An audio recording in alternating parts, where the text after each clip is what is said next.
So something that I want to touch upon is boundaries. And whenever I've heard it, it always came from a place of you need to protect yourself and kind of had the stigma, at least in my mind, that it's fragility, that you are so fragile that you could break, so you need protecting. But for me, boundaries is a guidelines to how people treat you, what you allow in your life, and also you should have boundaries within yourself. Can you give me an example of one of your personal boundaries? I would say a personal boundary of mine, there's quite a few, but some of them would be gossip or slandering someone, calling them names, cursing at them. Those are some of the few ones because it doesn't showcase respect for yourself or someone else, because I'm someone that hates gossip. I hate it. If I hear someone talk about someone else, I don't like to associate with that person, or I end up saying something. It just depends. And the other thing is with the boundary of cursing, I don't like to curse at the people that I'm frustrated with, even if they might be deserving, even if I might not know them. I just don't curse at people at all. So when someone curses at me, that's a boundary. So if someone crosses that boundary, what do you do? That's kind of a hard one because I'm kind of like in a similar situation currently, because I had a friend who insinuated calling me an asshole and just made it seem like I was this terrible, terrible person. But I have a lot of perspective, I have a lot of insight, and I understand that they were coming from a place of hurt, but it was a big boundary to the point where I ended up not talking to them for months, almost a year. And even now, we have yet to discuss what happened, but overall, I just choose not to associate or even put any more time than I'm willing to, because that's a terrible habit to fuel if I continue constantly hanging out with them. So you put distance between yourself and that friend? Yes, to me, it's more if you cross a boundary of mine, I need space, a lot of space to process, because I come from a lot of respect, I come from a lot of love, and to see someone easily be able to lash out onto someone else, especially someone they claim to care about, that's a lot of there's a lot of it's almost like they're not being responsible for their end. So you would need space to decide if it was a pattern of behavior you could continue tolerating. Not Well, it really depends on the situation. If I really did something wrong and I'm part of the blame, then yes, I will give opportunity to change. But in this situation, I had already known that I was really respecting of this person and their behaviors and just who they were, but they really didn't cross certain lines. But there's another friend, associated with them that did cross many lines. So the combination of those two friends, they did cross a lot of lines, which changed the course of our relationship. And even now I'm kind of contemplating, and I'm pretty sure I'm gonna go through with it, where I just don't associate anymore. Thank you. That's a very clear answer about how you approach maintaining boundaries. Let's move on to the next one. What would you do if you feel a friend or a family member starts treating you worse because of a boundary you set? Boundaries are not to limit how much you love someone. They actually showcase how much someone else loves you and also how much you love yourself. So an example would be if I easily get triggered about the topic of maybe soups. Maybe I had a really bad time when I was younger with soups, and I laid down the law of saying, hey, can you not talk about soups right now? Because it kind of brings me back to a time, and they kind of get stingy with it or become critical or judgmental, saying, well, why can't I bring up soups? They're just soups.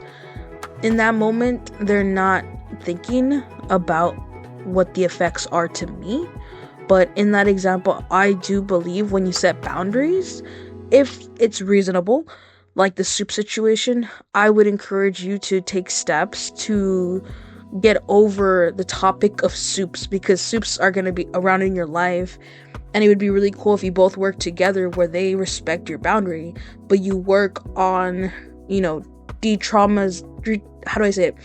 De-traumatizing yourself with the association of soups, so that in time you become healthier overall.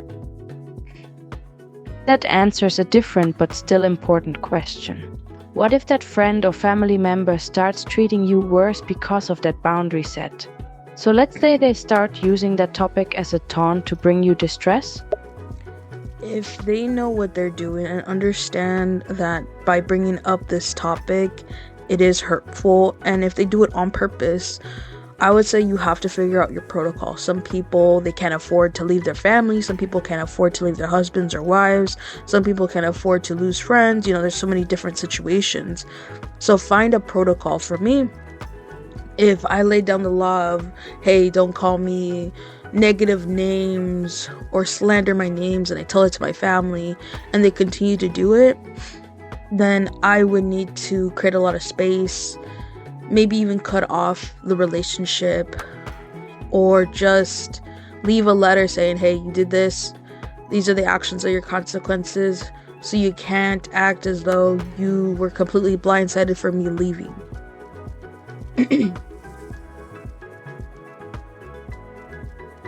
Would you say you're very clear and upfront about your boundaries with people you're close to? Or do you let them know as things happen? I would say that when boundaries come around, sometimes you have to leave an indicator, because I know that, we have boundaries, right? And it could be like 20 feet ahead of us and there's a line. And if someone gets to 18 feet and they're getting really close in proximity of like possibly hitting the boundary, or you see something related to the boundary, I would say invite a conversation. Invite them to understand who you are. So like, let's say if you're talking to a friend, and this kind of happened a few months ago, where this girl I met, she's incredibly mature because I didn't like certain things about her.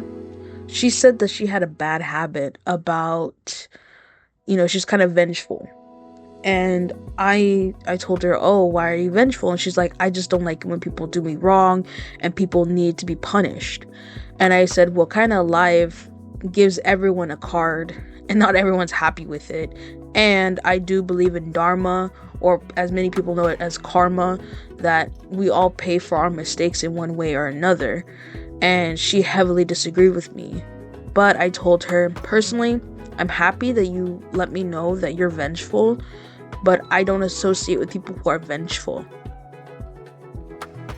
You've mentioned that you wouldn't feel comfortable working with someone who makes fun of you, slanders you, or curses at you. What would you do if a coworker or supervisor did those things to you in the workplace? I've experienced it myself multiple times, and it was okay, but at the time I didn't have a lot of self-respect or even a lot of boundaries set up because I just was not there. But I would say, have a conversation and say, hey, I noticed you have this habit. And I would even invite, if that happens at work, you could go to HR. But I would just have a conversation with them saying like, hey, I heard you talk like this. I'm not cool about it. Please stop. Next time I will go to HR, and most likely they will respect it. But some of the things are common sense to me. If the coworker responded with something like, I can say whatever I want about you, you are really sensitive, how would you respond? I would write it down. I would try my best to write down and document if things were going against my boundary, and then talk to HR, because HR will allow you to understand what is a violation and what's not. And if it turns out that what they're doing is okay or not, then you have to come up with another situation of, I can leave, or have an upfront conversation with that coworker, but understand that that coworker has the equal right to fabricate a story. So I would say document, have multiple witnesses to situations like that, and make sure to protect yourself. You've mentioned a lot of time. You need space when people cross your boundaries. How much space do you need before you can forgive and start over? Well, I'm someone who does a lot out of consideration. Everything I do, everything I say, I am very picky with my words. I believe in moving with consideration in everything that I do. So to me, whenever someone crosses a boundary like that, it's really hard. That's great. It seems like consideration is a core value of yours. If you do have to interact with somebody before you've given yourself enough space to recover, how do you handle it? I kind of get more quiet than I'm used to. I kind of just observe more, and it's happened before. But I would say take your time in forgiveness because everyone has a different way of forgiving. And with that, I've had to talk to people before I was ready, and it's hard a bit because you kind of understand like, okay, I'm still processing, but just brace yourself and be okay and remind yourself that you're okay and that, you know, take your time. Remind yourself that you need time or however. If a friend or family member crosses one of your boundaries and you decide to talk to them about it, how would you do that without accusing them of wrongdoing? So you're just more focused on yourself and processing the boundary that was broken. You don't really interact with the other person or hold it as a grudge. I would say really think about the question of if you want this person in your life, are they worth it? Or if you need time to grow yourself, give yourself some opportunity. But if I were to go talk to a family member or friend about a cross boundary, I would just say, hey, I need to talk to you. This happened, you crossed my boundary. This is how I feel about it. And this is my protocol. Don't take it personal. I just need time and space because you really crossed a line. And I invite you to really think about your actions in the future because this was big. I see. So you're willing to talk to them if you need to, but you are clear about how you need time and space to process. You would say it's important to talk to people about how they're affecting you instead of holding it in and letting it fester. Does that sound right? Say as fast as you can, please do talk about it. And of course, if the person lacks any communication skills, then that's a bigger insight for you. Where maybe they don't want to listen, or they think you're sensitive, or they don't take it seriously, then it's up to you what you need to do. Some people need to distance themselves. It can be family members, friends, or you can end the connection too. But I would say don't do it rash. If you can afford to be rash, be rash. But if you can't, take a step back, reevaluate, and figure it out because you're worth that treatment. So if you don't have the time or energy to deal with someone else's lack of communication skills, you would still set your boundaries and then cut the relationship or distance yourself from that person, even if they are a family member. Is that right? Ma vriendin is het off. It just really depends on what you can afford to lose and what you can do now, because I'm pretty sure that a lot of people find their family as a form of safety, their friend group as a form of safety, but the moment that it turns sour or even expired, where you just know there's kind of like being taken advantage of or boundaries, and just kind of evaluate your life. And if you can afford to move out or lean on your friends rather than your family, then yeah, cut it off or take a step back. And if they're not willing to understand you, you kind of don't have to explain yourself, but understand that all your actions have consequences, not to scare you, but just to be realistic. You're essentially saying that your safety is a priority. You don't want to stay in a toxic situation where you feel unsafe. Absolutely, because there could be situations where a couple, maybe the guy or the girl is crossing boundaries left and right, but maybe that's your only way of income, or that's the only place you can be. And with that, you need to really start prioritizing yourself. So if you start noticing, oh, he's crossing my boundaries again, write it down in a journal, document it, and begin to build your life around it, and get to a point where you could support yourself or find someone else who's willing to support you and help you, not like financially, but just in some way. And if they're willing to help you out and you have a safety net, then go for it. You would rather find another path to a safe life, even if it means being in an uncomfortable living situation for a while. You would even leave behind someone who was financially supporting you, if I understand right.